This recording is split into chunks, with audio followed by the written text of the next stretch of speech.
Ustaz Yazid Abdul Qadir Jawas rahimahullah rahmatan wasi'ah. Berapa banyak orang yang menganggap kematian beliau biasa saja.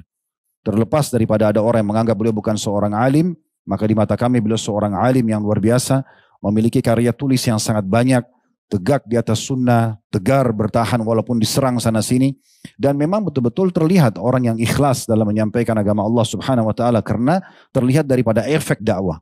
Ya, kalau orang ikhlas, maka efek dakwanya besar. Berapa banyak murid-murid beliau tersebar, berapa banyak dakwah sunnahnya dikenal di tengah masyarakat kita karena tegarnya beliau. Semoga Allah Subhanahu wa taala menerima ruh beliau dan diterima seluruh amal-amal solehnya, dimaafkan kesalahan-kesalahannya, serta juga sahabat beliau yang mulia Kakanda Ustaz Abdul Hakim Abdad, hafizahullah, semoga Allah panjangkan umur beliau di atas ketaatan dan Allah berikan kesabaran karena sahabat dekatnya telah wafat terlebih dahulu. Dan dengan meninggalnya seorang alim seperti ini, kita perlu menyampaikan beberapa hal. Yang pertama, teman-teman sekalian, dengan meninggalnya seorang alim berarti hilang juga ilmu bersama dia. Dan ini berarti menandakan kita harus perhatian secara khusus kepada para ulama kita. Semasa mereka hidup, maksimalkan untuk belajar.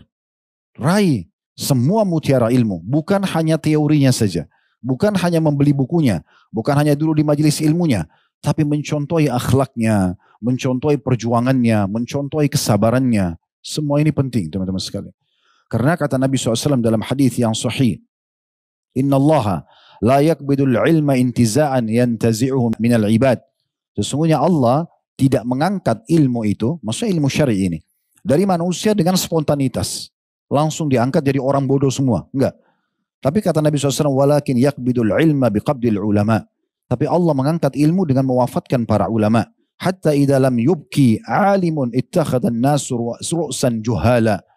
Sehingga kalau tidak ada lagi seorang alim yang hidup, yang berpegang pada Al-Quran dan Sunnah, mereka sudah wafat satu persatu, maka orang-orang nanti akan memilih pemimpin-pemimpin yang jahil terhadap agama. Fasu'ilu fa'aftau bighairi ilm fadallu wa'adallu. Lalu mereka ditanyakan tentang fatwa-fatwa agama, maka tanpa ilmu mereka sesat dan juga menyesatkan orang lain. Peringatan dari Allah Subhanahu wa taala dengan wafatnya beliau rahimahullah berarti akan menyusul dai-dai yang lain, semua juga akan wafat sebagaimana kita semua akan wafat. Maka sebelum mereka wafat, raih ilmu-ilmu itu. Para ulama salaf, mereka mendatangi majelis-majelis para ulama walaupun sebenarnya apa yang dibahas sudah ditahu. Tapi untuk mendapatkan keutamaan majelis ilmu, keberkahannya, kadang-kadang ada orang datang hanya untuk melihat wajah para ulama, untuk mencas kembali iman mereka. Itu yang dikatakan oleh Ibnu Qayyim rahimahullah. Kami kalau sudah merasa hati kami mulai lunak, mulai dekat dengan dunia, kami datang khusus hanya untuk melihat Ibnu Taimiyah rahimahullah, guru mereka.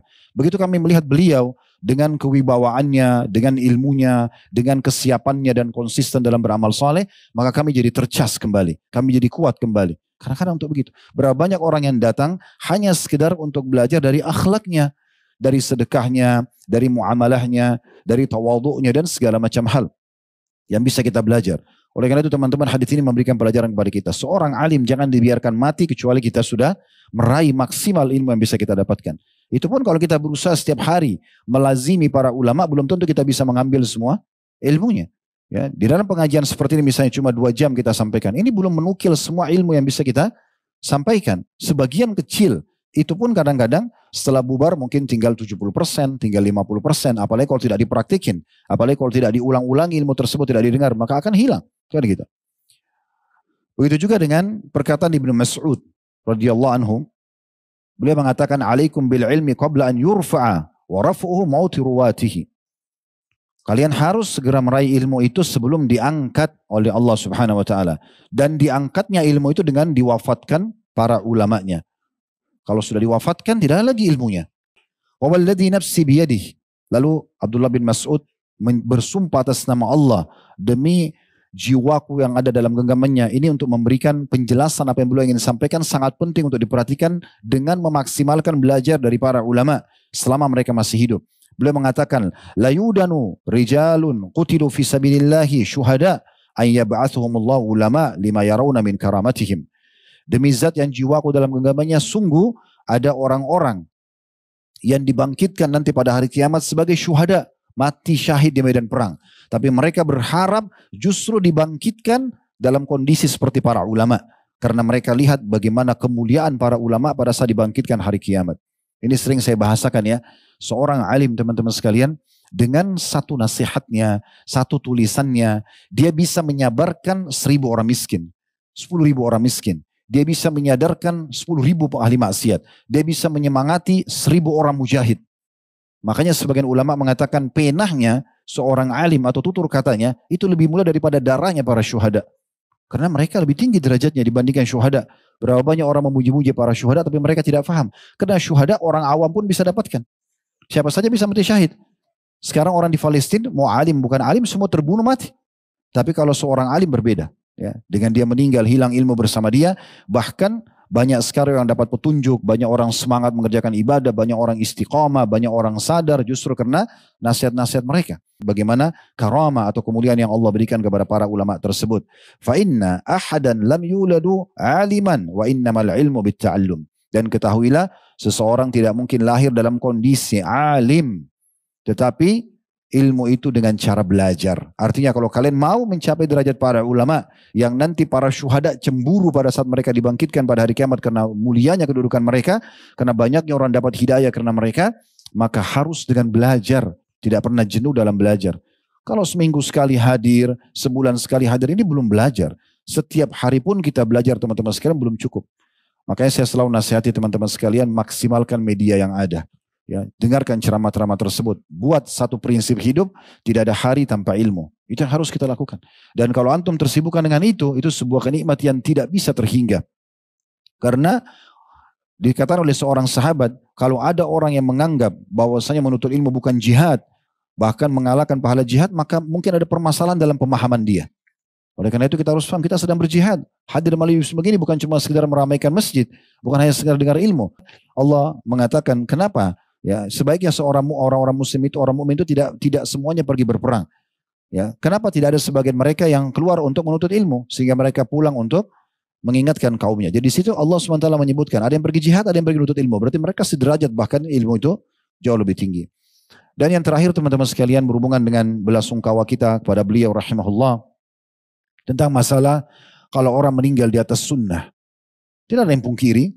Ustaz Yazid rahimahullah, orang yang komitmen dengan sunnah, ya, dengan sangat tegas, dengan bid'ah gitu kan, agar betul-betul menjaga kemurnian agama. Dan itu satu nikmat yang sangat besar.